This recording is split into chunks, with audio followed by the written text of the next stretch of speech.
ආයුබෝවන් දරුවනේ අද දින මා සූදානම් වෙන්නේ ඔයගොල්ලෝ සමග කලා වසරේ අපි කලින්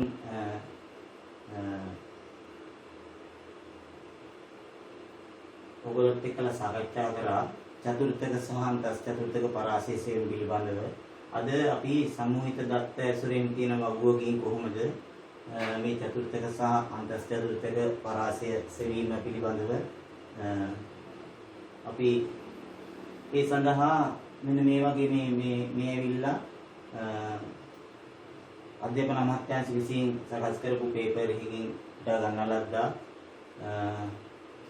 මේක තියෙන්නේ මෙහෙමයි. ලකුණු පන්ති ප්‍රාන්තර වශයෙන් දීලා තියෙනවා. සංඛ්‍යාතයේ දීලා තියෙනවා. සමුච්චිත සංඛ්‍යාත තීරුව සම්පූර්ණ කරන්න. අපි කොහොමද මේ සමුච්චිත සංඛ්‍යාත තීරුව සම්පූර්ණ කරන්නේ?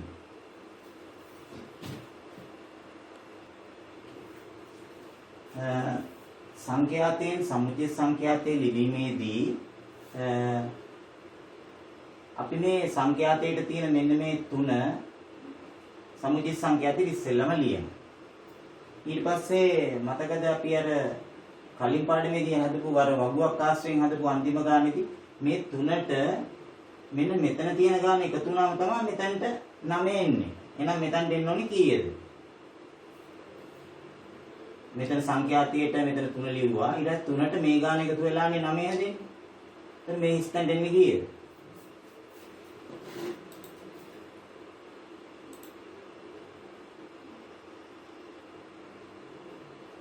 6. ඊට පස්සේ 3ට 6 එකතු වුණාම 9. ඊළඟට 9ට 11 එකතු වුණාම කීයද? මෙතන දෙන්නේ කීයද? 20යි.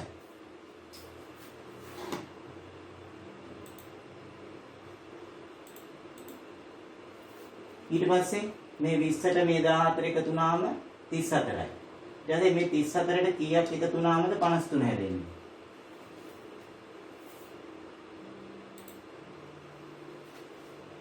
34ට 19ක් එකතු වුණාම 53 හැදෙනවා.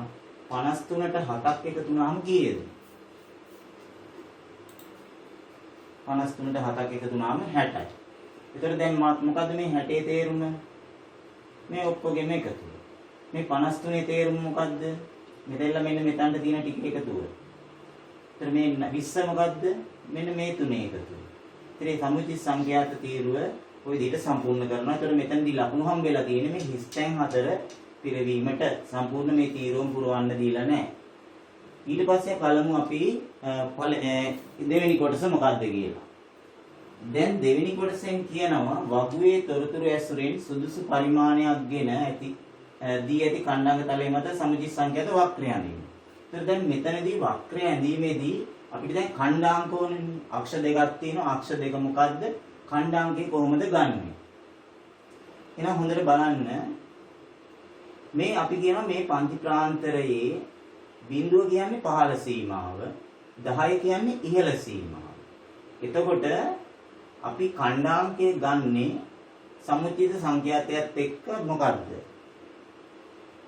හොඳට මතක තියාගන්න පන්ති ප්‍රාන්තරයේ ඉහළ සීමාවට මෙන්න මේක සමුච්චිත සංඛ්‍යාතය තමයි ඛණ්ඩාංගය. ඒ කියන්නේ පළවෙනි ඛණ්ඩාංගය වෙන්නේ 10ට 3. එහෙනම් දෙවෙනි ඛණ්ඩාංගය මොකද්ද?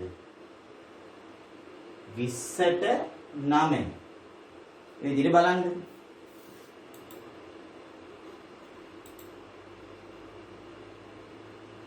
පළවෙනි ඛණ්ඩාංගය වෙන්නේ 10ට 3. ඊළඟ ඛණ්ඩාංගය 20ට 9. ඊළඟ ඛණ්ඩාංකය අපි නැවත ඊළඟට එන්න ඕනේ 30ට 20 ඊළඟට එන්න ඕනේ 40ට 34 ඊළඟට 50ට 53 60ට 60 ওই දෙයටයි ඛණ්ඩාංක ටික එන්නේ.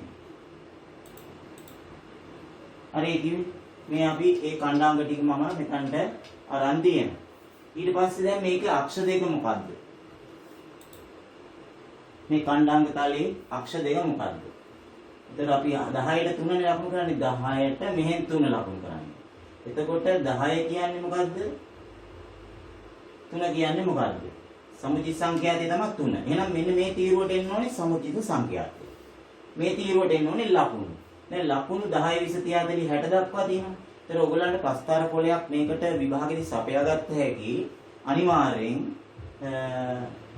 ප්‍රස්ථාර පොලයක් විභාගෙදි ගන්න පුළුවන් වෙන්නේ ප්‍රස්ථාර ගාන හදනකොට විතරක් නෙමෙයි මේ වගේ ගානක් හදනකොටත් බය නැතුව ඉල්ලන්න ප්‍රස්ථාර පොලයක් ඉල්ලගෙන හදන්න. එහෙනම් අපිට 10 20 30 චූටි කොටු 10ක් 10යි 20යි 30යි 40යි කියලා මේ අක්ෂය නම් කරගන්න පුළුවන්. මේ අක්ෂය අපිට වැඩිම තියෙන 60නේ. ඒ 60ත් අපිට පුළුවන් කුඩා කොටු 10කින් 10 20 30 40 චූටි කොටු 10ක් 10යි කියලා අක්ෂ දෙකටම අපිට මේ විදිහට කණ්ඩාංක ලකුණු කරන්න මේ අක්ෂ දෙක ගන්න පුළුවන්. ඒක බලන්න එක චූටි කොටුවක් එකයි. ඒක චූටි කොටු 10ක් 10යි. ඒ විදිහට අපිට මේ පරිමාණයට අනුව දැන් 10ට 3 කියන්නේ මොකද්ද? මෙතනින් 10ට මෙතනින් චූටි කොටු 3ක් ගන්නවනේ. පළවෙනි කණ්ඩාංගේ මෙතනට එනවා. ඊළඟට 20ට 9. 20ට 9 කියන්නේ මේ 10ට වඩා එකයි චූටි කොටුවක් අඩුයි. මේ මෙතන එනවා දෙවෙනි කණ්ඩාංග. ඒතර ඒ විදිහට අපිට ওই විදිහට කණ්ඩාංග ටික ලකුණු කරන්න පුළුවන්. ඒතර බලන්න මේ 10ට 3 මේක 20ට 9 ඊළඟට 30ට 20 40ට 34 ගානට ලකුණු කරන්න පුළුවන් අපිට 34ට. මොකද චූටි කොටු 10ක් 10යි නේ. ඊට 60ට 60. ඊට පස්සේ මේක පටන් ගන්න තියෙන්නේ දැන් 10 අපි 10ට 3නේ ලකුණු කරේ. ඒතර මේක බිඳුවෙන් තමයි පටන් ගන්න. පන්ති ප්‍රාන්තරයේ අර පළවෙනි පන්ති ප්‍රාන්තරයේ තිබ්බේ බිඳුව 10නේ. ඒක බිඳුවෙන් පටන් ගන්න. ඊළඟට මේක ඇන්දාම සාමාන්‍යයෙන් මෙන්න මේ හැඩයේ වක්‍රයක් තමයි අපිට ලැබෙන්නේ. ඕනම සමජි සංකේත වක්‍රයක් ඇන්දම හැඩේ මෙන්න මෙහෙම හැඩයක් එන්නේ. ඕනෝම හැඩයක්. එතකොට දැන් අපි මේකේ වක්‍රය අඳිමු ඔය විදිහට. ඊට පස්සේ මේ ඇඳපු වක්‍රය ඇසුරෙන් තවත් අහනවා මොකද්ද? සමුචිත සංඛ්‍යාත වක්‍රයේ භාවිතයෙන් මධ්‍යස්ථය සොයන්න කියලා. මධ්‍යස්ථය කියන්නේ මැද එකනේ. අපි අර භාග තුන මොකද්ද? දෙවෙනි චතුර්ථකය තමයි මධ්‍යස්ථය කියන්නේ. එතන අපි භාවිතා කරේ පළවෙනි චතුර්ථකයට 4න් 1 කියන භාගය, මධ්‍යස්ථයේ දෙවෙනි චතුර්ථකයට 2න් 1 කියන භාගය. එහෙනම් 2න් 1 කියන්නේ ඇත්තටම මෙතන 60යිනේ තියෙන්නේ. 60න් භාගය 30යි. දැන් පිහිටීම හොයාගන්න පුළුවන් 2න් 1 ගුණ කිරීම 60 කියලා. වගුවාස්යෙන් දුන්නාම 60 ධන එකෙන් නෙමෙයි වැඩි ගුණ කරන්නේ 60. ඒතර පිහිටීම 30 වැනියා කියලායි එන්නේ අපිට.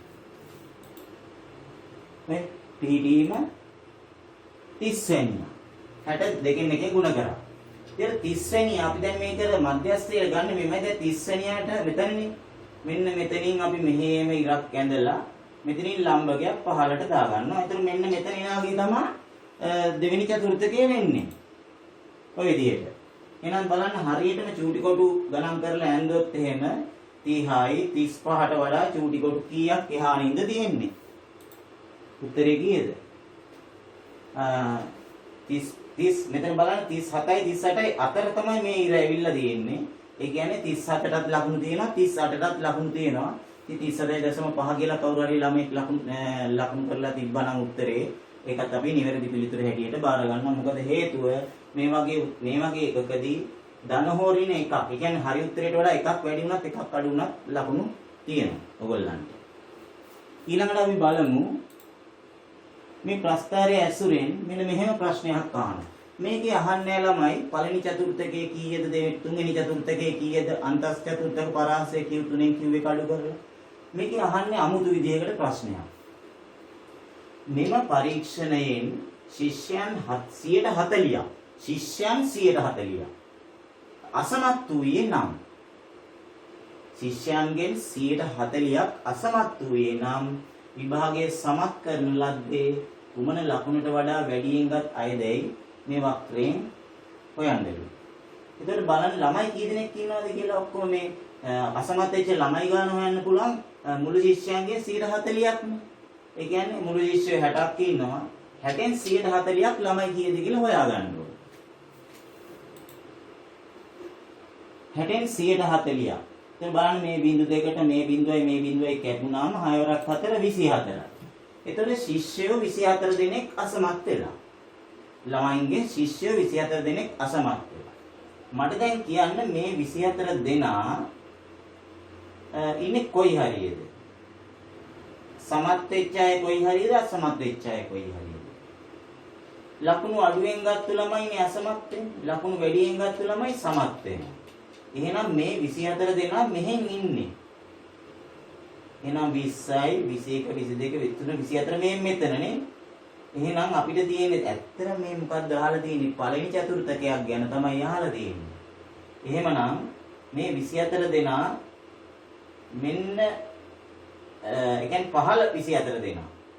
චතුර්ථකේ නෙමෙයි අහලා තියෙන්නේ. පහළ 24 දෙනා අදාළව මෙන්න මේ මැදලා මෙතනින් අදාළ ලකුණ මෙන්න මේ අවම ලකුණනේ අහලා තියෙන්නේ.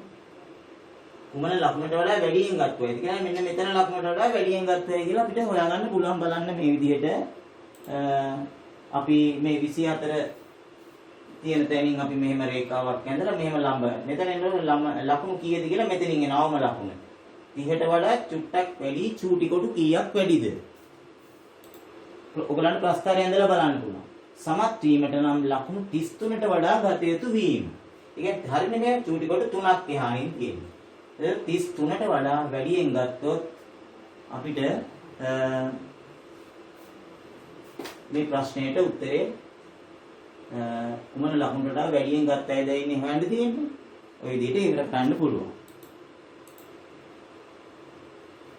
එහෙමනම්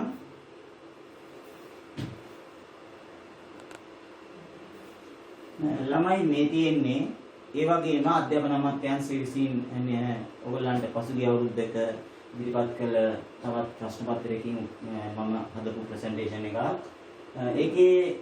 ඒකෙත් අර එක පත්‍රයේ පස්වෙනි ගණන්ට තමයි මේක තිබ්බේ.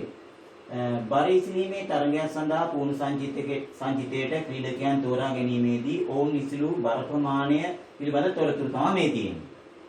එතකොට මේකේ මේ පන්ති ප්‍රාන්තරයක් කියවන හැටි මෙතන දීලා තියෙනවා. 120 140 කියන පන්ති ප්‍රාන්තරයෙන් කියවෙන්නේ 120 අයිති සමාන ලකුණක් තියෙනවනේ. 120 අයිති 140 අයිති නැහැ කියලා. කියන්නේ 120 හෝ 120ට වැඩි 140ට අඩු. 140 හෝ 140ට වැඩි 160ට අඩු. ඔය වගේ පන්ති ප්‍රාන්තර කියවන්නේ. දැන් ඒකෙත් හිස්තැන් ටිකක් තමයි පුරවන්න දීලා තියෙන්නේ. අර විදිහටම බලන්න 3 මෙතනට දැම්මා. ඊළඟට 3ට 12ක් එකතු වුණාම කීයද?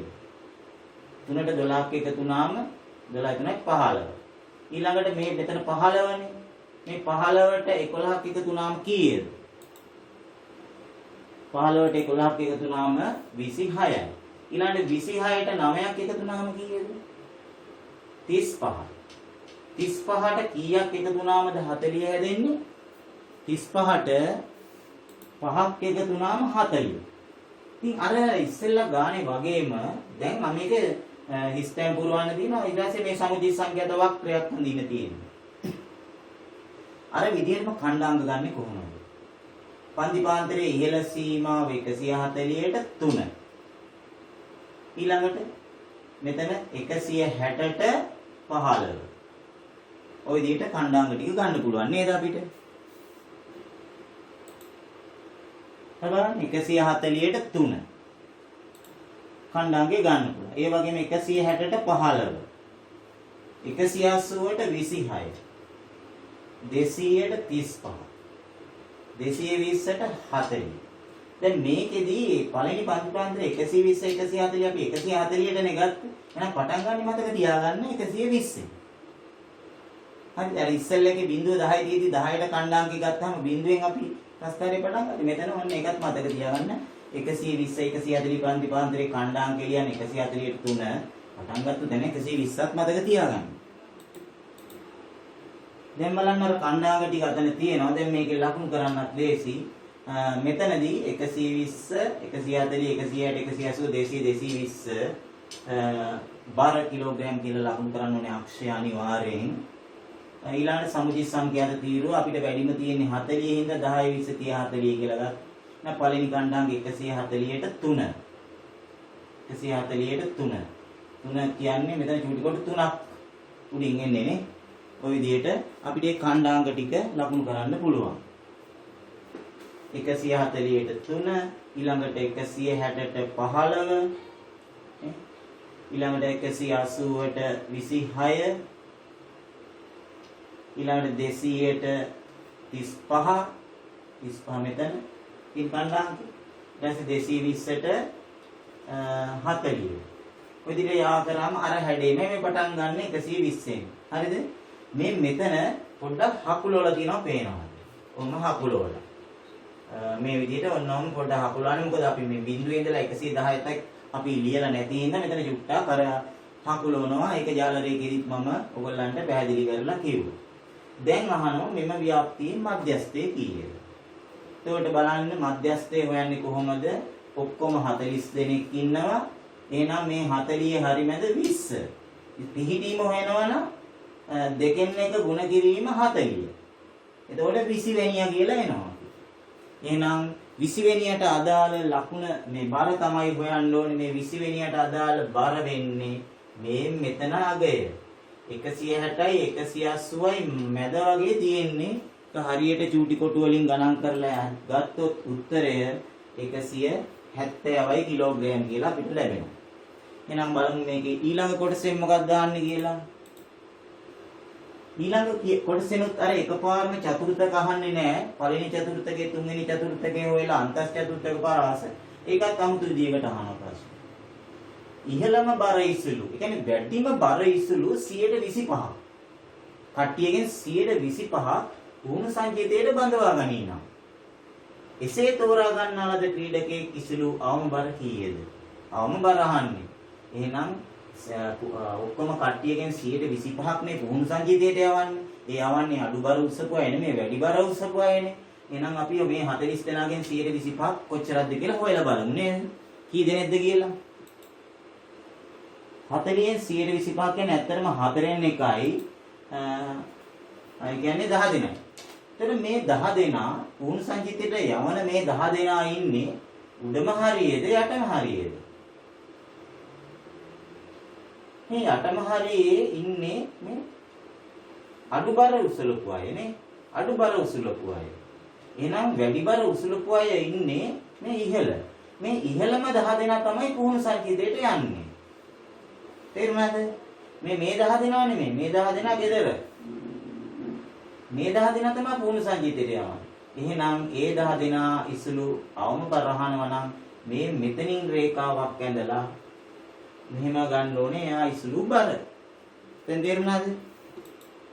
ඔන්න ඔය විදිහට බලන්න මේ බර කීයද? 180යි 200යි 180 ටිකක් කිට්ටුයි වගේ නේද? උත්තරය 188යි කොහොමද ආවේ?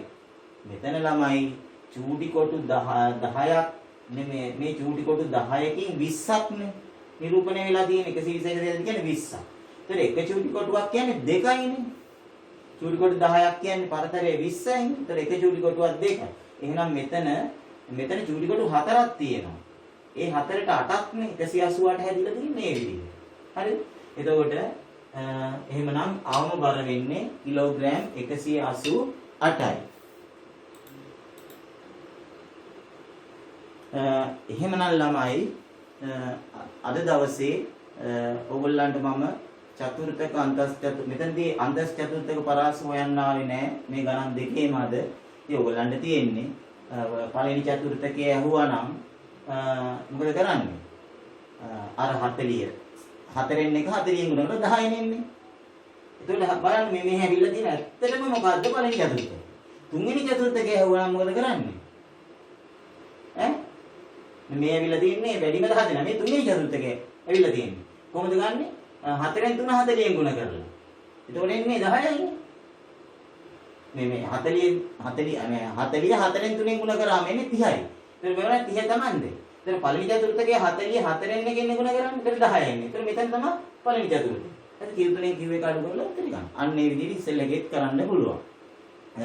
එහෙමනම් අද දවසේ මම අද පාඩම අවසන් කරනවා. මේ ගණන් දෙක ඔයගොල්ලෝ සටහන් ලියා ගන්න. ප්‍රස්තාර අඳින්න මේක බලාගෙන ඔයගොල්ලෝ අඳින්න ඕනේ. ප්‍රස්තාර කොලයක් හොයාගෙන මේ ගණන් දෙකම අඳින්න වීඩියෝ එක නවත්තලා ඔයගොල්ලන්ට පුළුවන් මේක තොරතුරු ටික ගන්න. එහෙමනම් හොඳ දැනුමක් ලබා ගන්න. ඒ වගේම පොඩි නිවේදනයක් කරන්න තියෙනවා. මම ඉදිරියේදී බලාපොරොත්තු වෙනවා මගේම කියලා YouTube channel එකක් හදන්න. ඒක හදලා ඉවරනාට පස්සේ මම ස්කූල් පාඩම් දාන්නේ channel එක හරහා. එතකොට ඒක හැමෝම එකෙන් අපි පාඩම් බලමු. එහෙනම් අයිබෝවන්.